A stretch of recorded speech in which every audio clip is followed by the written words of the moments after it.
បានបងប្អូននេះគឺជាតប្រាង្គប្រាសាទអង្គរវត្តណាដែលស្ថាបនាឡើងដោយវិចិត្រករខ្មែរយើងណាដែលមានទីតាំងនៅសង្កាត់ជើងឯកហ្នឹងហើយ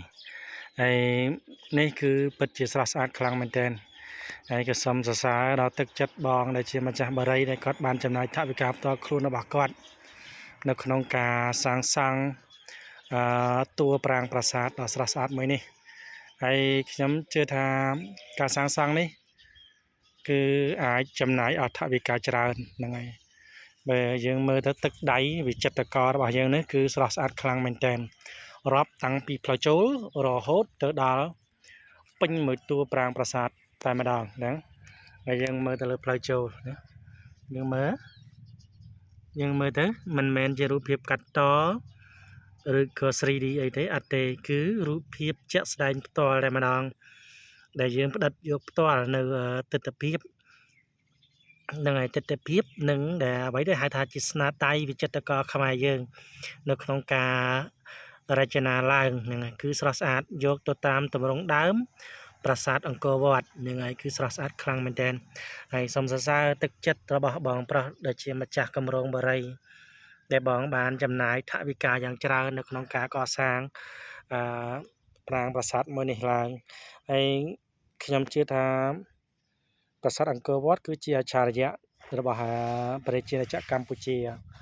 ប៉ុន្តែខ្ញុំជឿថាមានអ្នកខ្លះគឺគាត់អត់ស្គាល់ទេហ្នឹងហើយអញ្ចឹងខ្ញុំយករូបភាពនេះដើម្បីចែករំលែកទៅដល់បងប្អូនទាំងអស់គ្នាដើម្បីបានទស្សនាទាំងអស់គ្នាហ្នឹងហើយគឺស្រស់ស្អាតខ្លាំងមែនទែនបាទហើយអមជាមួយនឹងទេសភាពជុំវិញហ្នឹងគឺយើងមើលទៅមានដើមឈើមានផ្កាហ្នឹងហើយគឺស្រស់ស្អាតខ្លាំងមែនទែនហើយនៅខាងក្រៅនោះគឺជាហាងកាហ្វេក៏ដូចជាគេហដ្ឋានសម្រាប់ស្នាក់នៅផងដែរគឺស្រស់ស្អាតខ្លាំងមែនទែនបានមើលទិដ្ឋភាពអមជាមួយនឹងរូបភាពដែលខាងក្រៅនេះគឺស្រស់ស្អាតខ្លាំងបាទហើយសូមអរគុណនឹងវីដេអូនេះគឺខ្ញុំមានតែប៉ុណ្្នឹងទេដោយសារយើងអត់អាចដើរនៅលើតួប្រាង្គប្រាសាទនេះបានទេយើងបានត្រឹមតែថតពីចម្ងាយហ្នឹងហើយ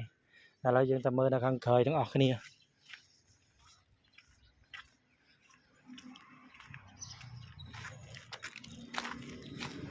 ឡូវឡើងខឿនតិចចុះ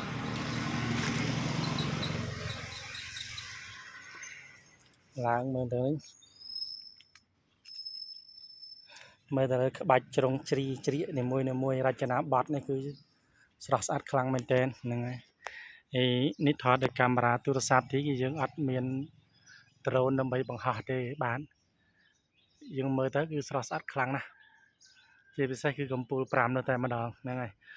ពេញទៅដោយភាពតាក់ទាញតែការរចនាបថនេះគឺល្អខ្លាំងមែនទែនហើយក៏សូមអរគុណទៅដល់បុព្វបុរសខ្មែរដែលបានបន្សល់នៅស្នាដៃទុកជូនទៅដល់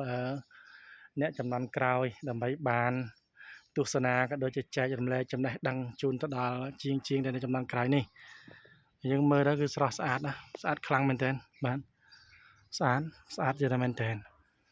ហើយនេះក៏ដោយការតុបតែងមិនតាន់រួចទេបើសិនជាតុបតែងរួចរាល់នេះមិនដឹងថាស្អាតយ៉ាងណាទេយើងមើលទៅតាមក្បាច់រចនាបថនេះគឺយកតាមទម្រង់ដើមរបស់ប្រាសាទអង្គរវត្តតែម្ដងអូស្អាតខ្លាំងមែនទែនបាទស្អាតណាស់